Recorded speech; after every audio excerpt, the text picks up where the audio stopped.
Olá, seja muito bem-vindo ao nosso Renalcast, um videocast do Centro Renal Clinic, produzido pela ON Comunicação. No episódio de hoje, nós vamos para a parte 2 da entrevista com a especialista em pediatria pela UFPA e agora concluindo a residência pelo CESUPA, também em pediatria, a doutora Débora Lima. Doutora, seja mais uma vez bem-vinda para esse nosso bate-papo.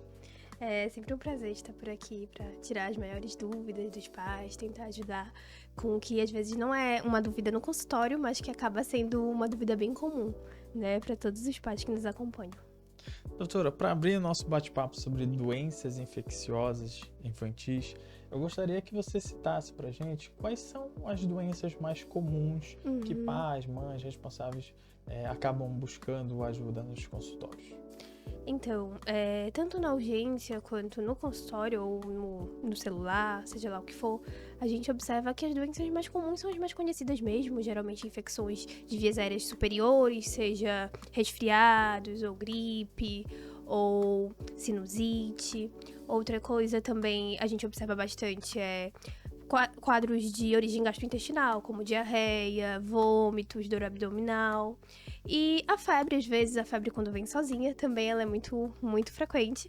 E ela pode ser manifestação de várias doenças. Então, de modo geral, a gente observa muito queixas do trato respiratório superior e do trato gastrointestinal mesmo.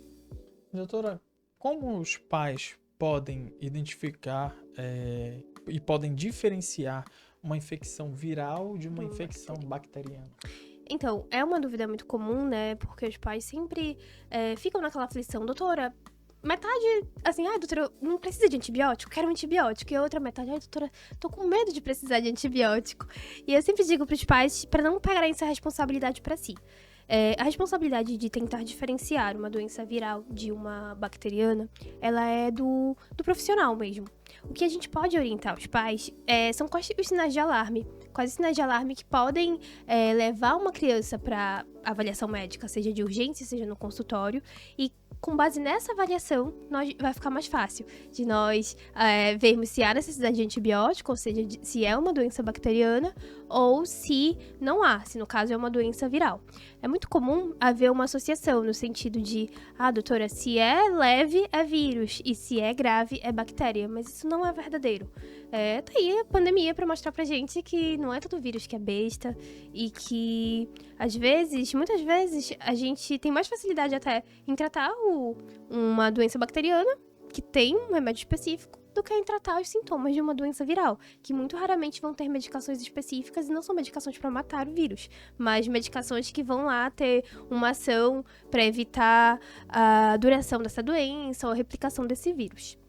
Então, o que eu digo para os pais é focar nos sinais de alarme para os sintomas que seu filho está sentindo e para buscar ajuda médica, se for o caso. O médico vai avaliar se é uma doença bacteriana e precisa de antibiótico ou não. Não deem medicações por conta própria, muito menos antibiótico por conta própria, porque isso tem consequências perigosas para as crianças e para todo mundo. Em linhas gerais, quais seriam esses sinais de alerta? Perfeito. Né? Então, toda vez que uma criança tá muito prostrada, mesmo sem febre, porque na vigência da febre é esperado que a criança fique mais quieta, não queira comer. Mas quais são os sinais de alarme? Por exemplo, numa diarreia. Poxa, doutora, meu filho tá só vomitando, ele não para nada na barriga dele. Eu dei o remédio pra vômito e ele continua vomitando. Você precisa buscar ajuda médica. Doutora, meu filho tá com diarreia e olha, tem sangue aqui. Você precisa sim de orientação médica, não necessariamente na urgência, mas se for possível, conversar com o médico assistente do seu filho ou levar numa consulta. Uma febre muito alta mesmo, não é 39 graus, acima de 41 graus.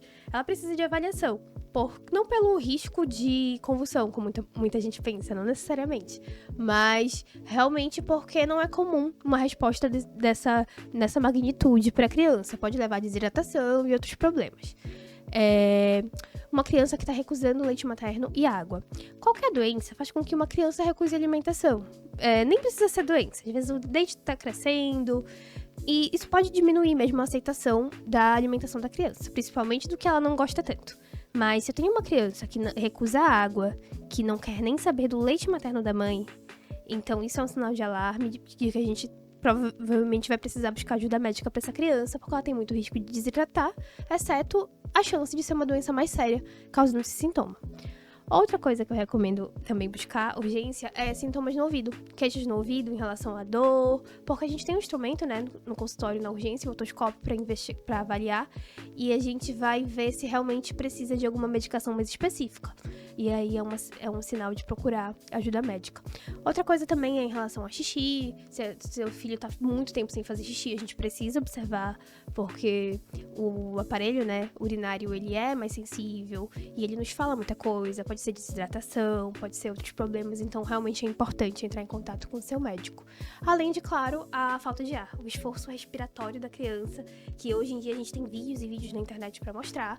Ele sempre é uma urgência médica. Essa criança não é recomendado buscar uma consulta, esperar, porque uma criança cansada, fazendo esforço para respirar, precisa ser avaliada o mais rápido possível, tá? De modo geral, eu creio que seja isso. Existem outros. Para cada caso vai haver uma listinha, então é importante entrar em contato com o pediatra de confiança para que ele, às vezes na consulta também a gente já oferta todo o material orientando quais são esses sinais de alarme para a mãe já ficar mais segura e saber quando precisa e quando não precisa buscar ajuda médica. Bem interessante isso. E há alguma forma de prevenir essas doenças infecciosas? Então, sim, cada doença ela tem algumas doenças, né, elas têm prevenções específicas, algumas doenças a gente tem opção de vacinação para prevenir ou para pelo menos reduzir os sintomas. De um modo geral, é aquilo de sempre: alimentação, lavagem de mãos, evitar contato com pessoas doentes, evitar mandar o seu filho para a escola quando ele está doente, para naturalmente, né, não contaminar outras crianças. Mas cada caso vai ter uma orientação específica. Lembrando, a gente vai fazer o máximo para evitar, mas evitar 100% é humanamente impossível. Todas as pessoas vivas no mundo vão pegar resfriados, vão pegar uma infecção do trato gastrointestinal, eventualmente em algum momento da vida.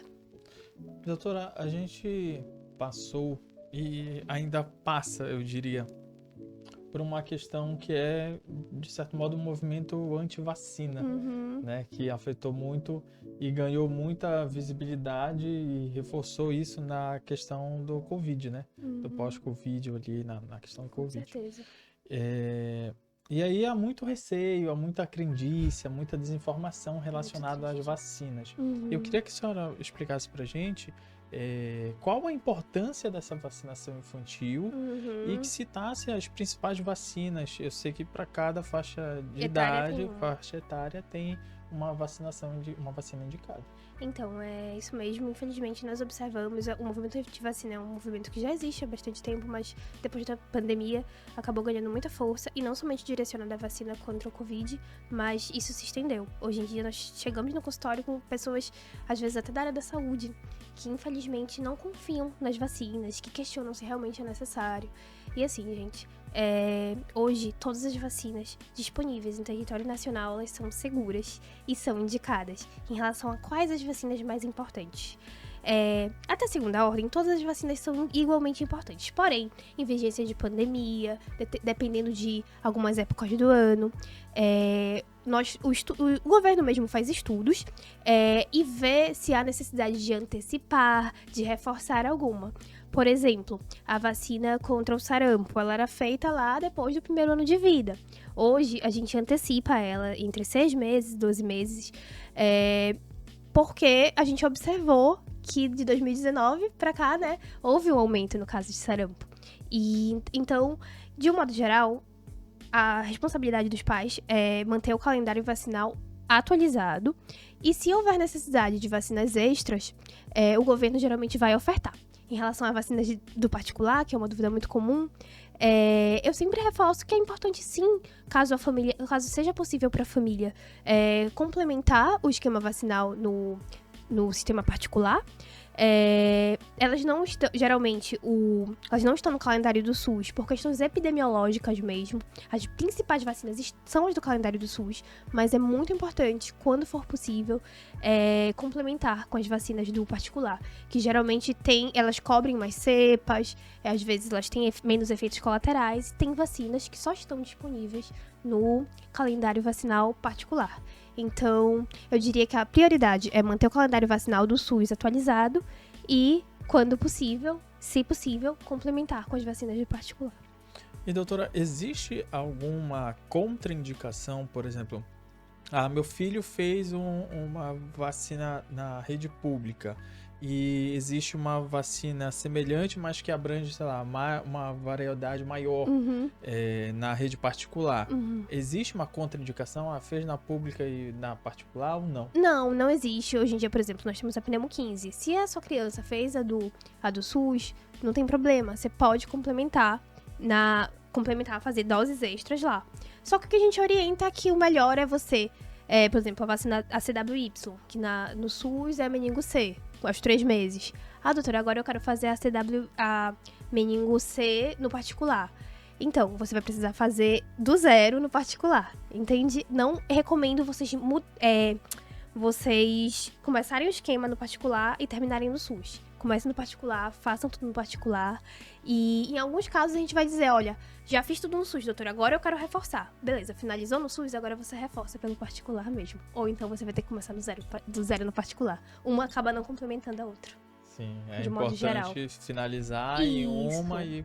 Por isso que é importante também ter essa orientação em consulta. Em consulta, você mostra o calendário vacinal. Também tem orientações mais específicas. Olha, doutora, meu filho estava internado, não perdeu essa vacina. E agora? Eu posso fazer? Depende. Algumas você vai conseguir fazer no SUS, outras somente no particular. Outras você não vai mais ter como fazer. Então, cada caso é um caso. Vacinação é uma orientação que geralmente a gente orienta. Vacinem. É muito raro haver uma contraindicação para vacinação. A não ser em casos até mesmo em casos de alergia, a gente tem centros especializados para fazer essa vacinação com segurança, de tão importante que é, né? Então, a minha orientação geral é vacinem e mostrem o calendário vacinal da criança de vocês, a cadernetinha, pro pediatra. Ele vai avaliar, ele vai guiar vocês da melhor maneira. E não tenham medo de vacina, tenham medo de doença, gente. Por favor. Doutora, como você bem sabe, a gente tem aqui no nosso Renalcast um quadro que é o Doutor Web, né? Que a gente traz algumas dúvidas da internet para só comentar se é mito, se é verdade ou se não é bem assim. E a gente separou algumas aqui hoje, tá? A primeira delas fala em relação à febre. Todo mundo fica muito receoso quando a criança está febril e tudo mais. Sempre que tem febre, é sinal de uma infecção? Então, isso daí é uma frase muito comum, tipo, febre é infecção. E não necessariamente, gente. A febre, ela é uma resposta, a febre não é vilã, ela é uma amiga inconveniente. Ela é a resposta do nosso corpo a uma agressão. Essa agressão pode ser uma inflamação, mas na maioria das vezes é uma infecção viral, se tratando de crianças. Não necessariamente uma infecção bacteriana ou grave. A febre sozinha, ela não é um sinal de alerta. Então, ela não é um sinal de alarme, digamos assim. Ela é só um sinal, olha, tá acontecendo alguma coisa aqui no corpo, o corpo tá tentando responder, vamos ficar de olho nessa criança pra ver se aparecem outros sintomas. Porque a gente tem muita ansiedade de querer resolver a febre, ver a febre como um problema sozinho.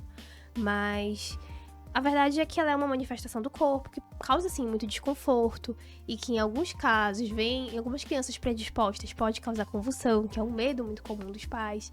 Mas nosso papel diante da febre é reconhecer, é medicar a criança. A gente não medica hoje em dia a febre. A gente não precisa enlouquecer com o número no termômetro. A gente precisa olhar para o nosso filho, ver como que ele está, como é que está esse estado geral. Então, assim, eu sempre digo para os pais, não fiquem na cabeça de vocês febre, infecção, senão vocês vão ficar naquela ansiedade e às vezes a gente perde a oportunidade de observar o que o nosso filho tá dizendo pra gente, o que o corpinho dele tá dizendo pra gente, sabe? Então, hoje a gente combate muito essa ideia da febrefobia, que é aquele medo, meu Deus, eu tenho que baixar essa temperatura a todo custo, põe o menino embaixo d'água, faz compressa, porque a nossa responsabilidade é observar a febre e ver até que ponto que ela é um sinal de que o nosso sistema imunológico tá trabalhando e a partir de que ponto que ela é um sinal já que aquela criança precisa de avaliação. Não é toda febre que é uma infecção que vai necessitar de avaliação médica. Doutora, a segunda afirmação fala sobre a questão de garganta inflamada, muito comum nas crianças também, né? A garganta inflamada pressupõe o uso de antibióticos para cuidar? Primeiro é importante a gente ver que, assim, nem tudo que dói a garganta é necessariamente o foco da garganta inflamada. Qualquer resfriado, às vezes a criança dormir de boca aberta pode causar um desconforto na garganta. Isso não quer dizer infecção. A criança não querer comer não quer dizer que tá doendo a garganta. Geralmente é muito comum essa associação. O bebê é pequeno, e a doutora não quer comer, eu sei que é a garganta dele que dói. E não é assim, certo? Na maioria das vezes, segundo alguns estudos, 85, 90% das vezes que uma criança tem dor de garganta, ela é viral, é por causa viral. Então, nós temos sim alguns protocolos a seguir para entrar com antibiótico na queixa de dor de garganta. Mas na maioria das vezes, que tá acompanhada ali com resfriado, com coriza, com tosse, a garganta, ela é um incômodo, mas causado pela mesma causa de todo o resto ali da doença. Não precisa de um remédio pra ela em específico, sabe? Então, além de que a necessidade de antibiótico pra infecção de garganta, ela é lá depois dos 3 anos de idade, geralmente. Muito difícil antes disso. Pode até haver lesões na garganta, doenças virais que causam lesão na garganta, mas que na maioria das vezes não vai precisar de antibiótico, não vai ser de causa bacteriana, certo? Então, é muito comum a gente ver esse medo, doutora, mas doeu a garganta, não tem que entrar com antibiótico, não tem que entrar com anti-inflamatório? E a resposta é, na maioria das vezes, não. A gente vai depender de cada caso. Daí a importância sempre de estar em contato com o pediatra. Doutora, uma dúvida muito comum que a gente observou também fala a respeito das viroses. Diz assim, as viroses são muito comuns e sempre que eu vou buscar tratamento para o meu filho, dizem que é virose. Afinal de contas, por que tantas crianças têm virose? Tem virose, né? E assim, eu já até vi na internet mães falando, doutora, eu acho que o médico tava com preguiça de ver que o meu filho tem tudo é virose. E assim, gente, não é culpa do médico, não culpem um mensageiro. A verdade é que realmente, na enorme maioria das vezes, a busca por atendimento médico, pediátrico, vai ser causado por quadros virais, mas não levem isso como um menosprezo às queixas que estão sendo apresentadas. A frustração com o vírus é que, além de muitas vezes a gente não conseguir dizer qual é o vírus exatamente, porque não vai mudar o tratamento, é que ele não tem remédio específico. Então assim, poxa, doutora, vim aqui com meu filho, ele passou dipirona na lavagem nasal, isso eu faço em casa. Mas não é um erro a gente... Qual é o papel do médico? Não é passar remédio. O papel do médico é identificar aquela causa e tratar e orientar o tratamento de acordo com ela. E muitas vezes, gente, um quadro bacteriano evoluiu de um quadro viral. A criança estava realmente resfriada, estava gripada. Poxa, em vez de melhorar ali no final da semana, a febre voltou e começou uma dor no ouvido. Poxa, complicou com otite, vai precisar entrar com antibiótico. Mas isso não quer dizer que foi falta de fazer alguma coisa lá no primeiro dia. Na enorme maioria das vezes, os quadros virais simples vão evoluir com melhora espontânea. E o nosso papel nesse meio tempo é cuidar dos sintomas. Poxa, doutora, tá com febre, vou medicar. Poxa, doutora, vomitou, vou medicar. Doutora, tá com o nariz entupido, tá com tosse, vou lavar o nariz. Mas, de um modo geral, o que eu oriento acaba que, quando é possível, a gente orienta assim, a gente testa quais são os vírus que estão acometendo a criança. A gente pode dizer, olha, isso daqui é mão-pé-boca, é causado por tal vírus e tal vírus. Isso daqui é herpangina, é tal vírus e tal vírus. Olha, testamos aqui, deu rotavírus pro seu filho. Só que isso nem sempre vai ser possível e nem sempre vai ser necessário. Se tem uma criança que tá bem, com uma diarreia ali, que não conseguiu desidratar ela, a criança tá aceitando líquido, tá esperta, brincando, pra que eu vou lá, levar pro hospital, pra coletar, pra matar a minha curiosidade? Então, assim, diante de um bom atendimento médico, não fiquem tristes. Pelo contrário, não fiquem frustrados caso não necessite de medicação específica, tá? Por exemplo, uma bronquiolite, que é um medo muito comum dos pais, que é uma doença potencialmente grave, que é viral, mas acomete o pulmão e a criança pode ficar muito grave, ela não tem remédio específico. E então não é porque é vírus que é uma doença qualquer, não se sintam negligenciados nesse sentido. Podem perguntar para o médico que deu esse diagnóstico, poxa, doutor, virose, mas qual vírus que pode estar causando isso? A pessoa pode muito bem dizer, olha, geralmente é esse vírus, esse e esse, mas não tem como eu te dizer agora, nem tem esse exame, porque não tem necessidade, não vai mudar o que vai ser feito. E eu posso dizer que na maioria das vezes, quando a gente conversa com os pais, eles entendem. Eles entendem e eles param com a frustração diante desse diagnóstico. Doutora, de volta ao nosso bate-papo, recentemente a gente teve, principalmente no início desse ano, aqui na região, um alerta epidemiológico sobre casos de meningite, né? E aí eu queria saber que a senhora falasse um pouco pra gente quais são esses sintomas de alerta para essas doenças infecciosas, como a meningite ou a sepse. Quando os pais devem buscar ajuda médica? Perfeito. A meningite, a sepse são doenças graves, né? E que, lembra os sinais de alerta que eu falei?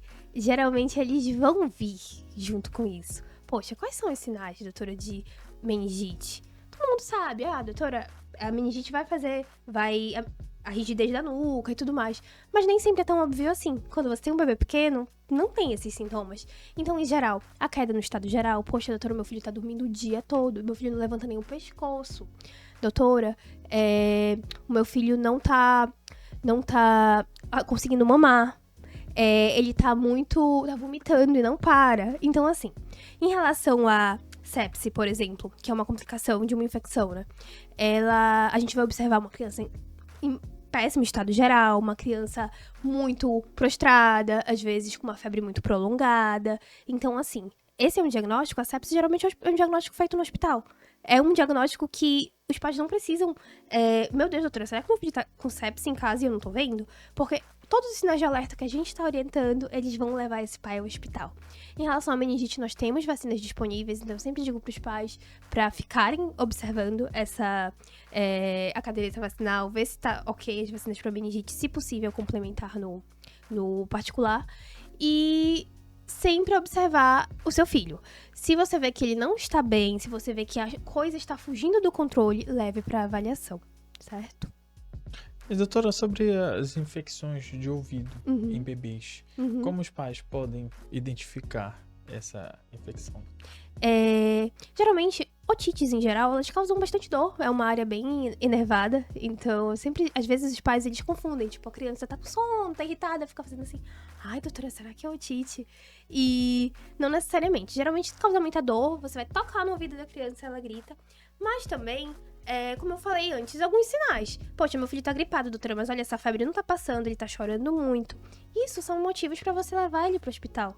E lá, naquele exame físico completo de uma criança doente, a gente vai olhar o ouvido. E a gente pode identificar o otite. Numa criança muito pequena, muitas vezes ela só manifesta febre, irritabilidade. E a gente só vai descobrir que é otite lá no exame físico.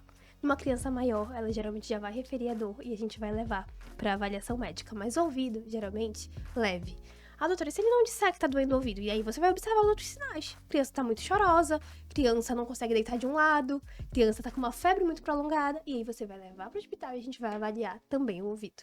Além da questão do toque, por exemplo, existe algum tipo de secreção, algo do gênero? Sim, nem toda otite vai causar uma saída de secreção. Sim. Mas a otite externa ou uma otite supurada, que já tenha rompido ali a proteção do ouvido, a gente pode observar, sim, a saída de secreção fétida, de secreção purulenta, amarelada, parecendo pus mesmo.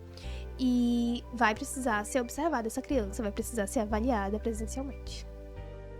E, doutora, falando sobre a parte gastrointestinal, né, das infecções gastrointestinais, além da questão da boa higiene, existe alguma outra maneira que os pais podem, enfim, auxiliar as crianças a minimizar esses riscos? Alimentação saudável, realmente não tem um remédio, além da vacina, né? Nós temos vacina para rotavírus, tanto no particular quanto no privado, tanto no privado quanto no SUS. Não existe, tipo, vai tomar esse remédio para evitar ter diarreia. Realmente não tem como a gente ter esse cuidado.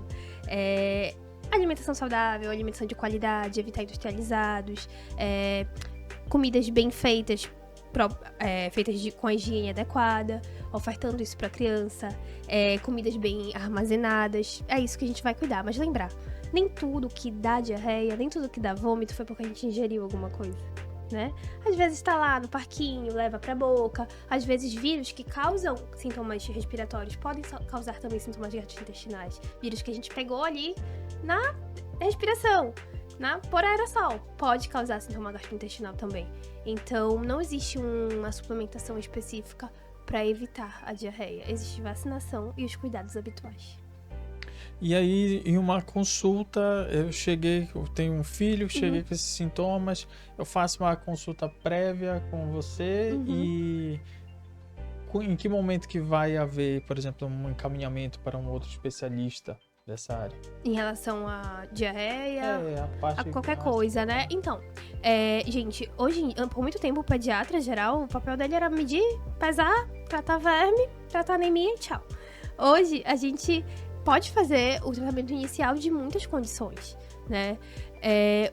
A criança com problema no crescimento, a criança com...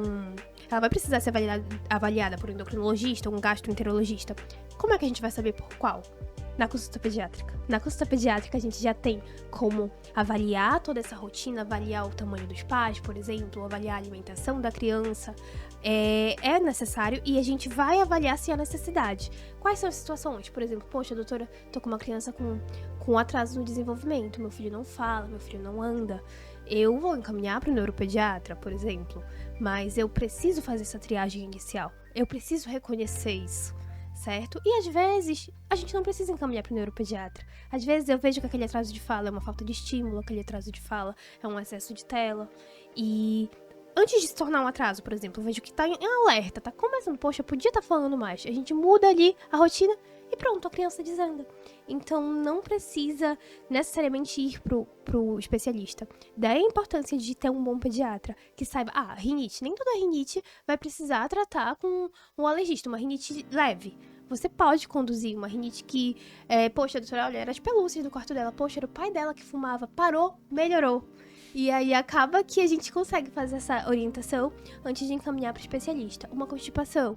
Tá constipado, mas olha, não bebia água, não comia fruta, tomava só mingau. Melhoramos a alimentação, passou a constipação. Não preciso passar pro especialista. Um hematologista. Anemia. Poxa, uma anemia por deficiência de ferro. Bora suplementar ferro, bora melhorar essa alimentação. Não precisa ir lá pro especialista, pro hematologista. Agora, olha, uma anemia refratária, uma anemia crônica, uma anemia que não tá resolvendo. A criança come super bem e continua anêmica. Poxa, vamos investigar. A gente começa a investigação por aqui, mas a gente finaliza lá com o hematologista. Dermato, por exemplo. Uma criança que tá com um fungo na mão. A gente trata. Poxa, mas a minha criança tem dermatite atópica, doutora. A minha criança vive toda com a pele ressecada, toda machucada, toda ferida. Eu preciso ter um acompanhamento contínuo. Então, assim, o papel do pediatra, ele é um médico, é um clínico, né, das crianças. Então, nosso papel é reconhecer, é ser resolutivo, é resolver muita coisa que tá na nossa alçada e saber quando é que passou da nossa alçada. Não é qualquer dor de cabeça que eu vou encaminhar pro neuro. E se for uma dificuldade, uma perda de acuidade visual? E se precisar de óculos? E se for o estresse daquela criança? Então, assim, o nosso papel é fazer essa triagem e, se necessário, encaminhar. E, doutora, já aconteceu casos, por exemplo, das pessoas... porque, assim, o que a gente fala, por exemplo, no caso gastrointestinal, vamos pular o pediatra e vamos direto num gastropédio, né? Uhum. Mas já aconteceu alguma situação, por exemplo, o paciente chega achando, enfim, para tratar algo e nessa triagem, nessa consulta, você descobre que além disso existem outras condições para outras especialidades? Com certeza, é uma coisa muito comum mesmo no consultório. Às vezes o problema é na cabeça da mãe o problema é na realidade a criança precisa de outra resolução. Como acontecia muitas vezes até na urgência, a criança chega lá com febre e gripada. Você vai lá,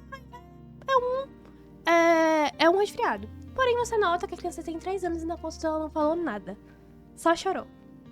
Seu filho fala, não, doutor, ele é preguiçosinho pra falar. É tímido. Ele é tímido. E aí? Mas ele acompanha com o pediatra? Doutora, nem lembro. Ele foi quando ele tinha 1 ano.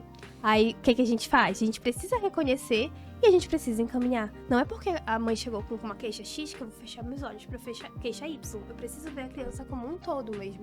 Na urgência, claro, a gente não vai fazer aquela consulta completa. Mas tem coisas que a gente consegue observar mesmo numa consulta teoricamente rápida. E acontece sim, às vezes, de a criança chegar com uma queixa e você vai descobrindo outras. Vai descobrindo, às vezes, doenças genéticas que estão causando aquela queixa principal. Vai descobrindo... doutor, olha, o dente dele é muito pra frente. O que acontece? Ele ronca. Doutor, ele dorme de boca aberta, ele ronca, ele baba. O nariz dele vive entupido. Você vai descobrir que a criança é uma respiradora oral. Vou ter que encaminhar pro... Em vez de... Posso até encaminhar pro odontólogo, mas eu preciso encaminhar pro otorrinolaringologista. Então, assim, daí a importância de a gente ver além do que tá óbvio, né? De a gente vai ouvir os pais, mas a gente vai raciocinar com base naquilo. e da nossa observação. Doutora, falando um pouquinho sobre as infecções do trato urinário infantil, né? Quais são os fatores de risco para a criança desenvolver uma infecção urinária? Depende da idade, claro. A gente precisa sempre lembrar, gente, que bebezinhos com infecção urinária, a gente precisa levantar nosso alerta em relação a malformações. E a gente sempre, toda infecção urinária, a gente na infância, nós precisamos investigar. Precisamos fazer uma ultrassonografia, às vezes exames mais específicos mesmo, para a investigação da causa, porque não é uma doença muito comum, sabe? E nós precisamos, na hora do diagnóstico, ver se esse diagnóstico foi feito da maneira correta, porque depende muito do método que a gente coleta o xixi da criança. E já em crianças mais velhas, a gente precisa ofertar bastante água, estimular para ir ao banheiro, porque a estase urinária, a criança que prende muito xixi, ela tende a ter mais infecções urinárias. A questão da higiene, de sempre, no caso das meninas, principalmente, higienizar no sentido correto, higienizar com o material correto e na frequência adequada. Então, assim, depende muito da idade, mas de um modo geral, infecção urinária precisa ser bem diagnosticada e encaminhada, caso ela seja confirmada. Tá. E existe, por exemplo, alguma indicação, você falou da parte da higiene, né? Existe alguma indicação, é melhor isso ou melhor aquilo, é melhor um lenço umedecido, papel higiênico, algo do tipo? A gente sempre recomenda, na idade, quando é bebezinho, priorizar lavar com água mesmo, água, algodão, na hora do banho, um sabão neutro. Não lavar na parte interna, mas já nem diretamente é uma infecção urinária, mas às vezes são infecções locais mesmo, inflamações locais, mudança no pH vaginal, por exemplo. É importante que a gente tenha esse cuidado. Limpar sempre no sentido, no sentido da frente para trás na menina, para evitar a gente translocar, né, a bactéria lá da parte perianal para parte da frente, para a vulva da criança. E outras orientações em relação à higiene, sempre ensinar a criança a fazer a higiene correta quando vai ao banheiro, porque muitas vezes a mãe diz, doutora, mas eu vejo ele fazendo, faz tudo certinho, ou eu limpo, só que a criança fica na escola, a gente não sabe. Então é importante a gente ensinar isso pra gente tentar garantir esse cuidado com a região íntima da criança. Doutora, a gente vai chegando ao final dessa segunda parte, né, da nossa entrevista. Mas antes de finalizar, eu gostaria que você deixasse alguma indicação, alguma orientação, alguma mensagem para quem está nos assistindo. Bom, em relação às mensagens, assim, mantenham o calendário vacinado, filho de vocês, em dia. Se vocês tiverem alguma dúvida em relação à vacina, não tenham vergonha de perguntar para o profissional de confiança. Tenho 30 pés atrás com pediatras que contraindicam vacina. Isso realmente não é uma conduta condizente com as diretrizes atuais. E acreditem, gente, a gente não escolhe o que a gente vai seguir da teoria. Tudo o que a gente faz, desde o conceito de obesidade, desde quantas vezes se deve fazer atividade física, isso é tudo muito bem fundamentado pelas mesmas pessoas, pelos mesmos órgãos que recomendam a vacina. Então, quando a gente questiona uma vacina, a gente questiona toda a conduta daquele médico. A gente não escolhe o que a gente vai seguir, né?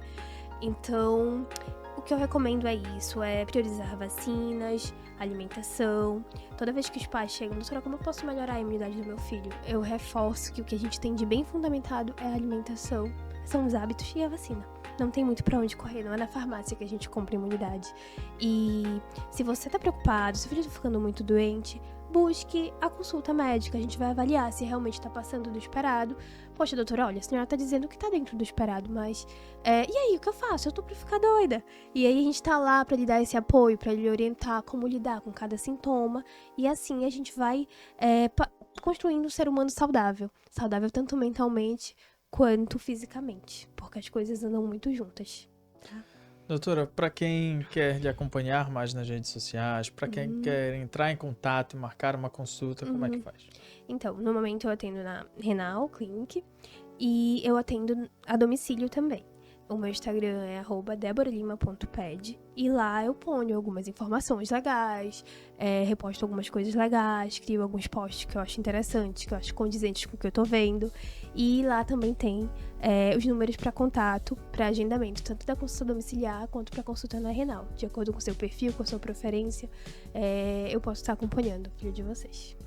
Doutora, eu gostaria de lhe agradecer pela presença. Foram 2 episódios repletos de informações e eu gostaria de estender o convite para que você volte outras vezes para a gente discutir outros temas. É um prazer, será muito bom voltar para discutir outros temas, porque realmente eu poderia ficar o dia inteiro falando até sobre esses próprios temas, que são temas muito extensos, muito importantes. E muito obrigada mesmo. Obrigado, doutora. Bom, a gente vai ficando por aqui. A gente se encontra na próxima semana com mais um episódio do Renalcast. Gostaria que você seguisse a gente nas redes sociais, no Facebook, no Instagram, no TikTok e, é claro, não deixe de conferir o nosso canal no YouTube, Centro Renal Clinic. Lá você encontra todos os episódios da primeira temporada e os novos episódios dessa segunda temporada. Vejo vocês na próxima semana. Até lá!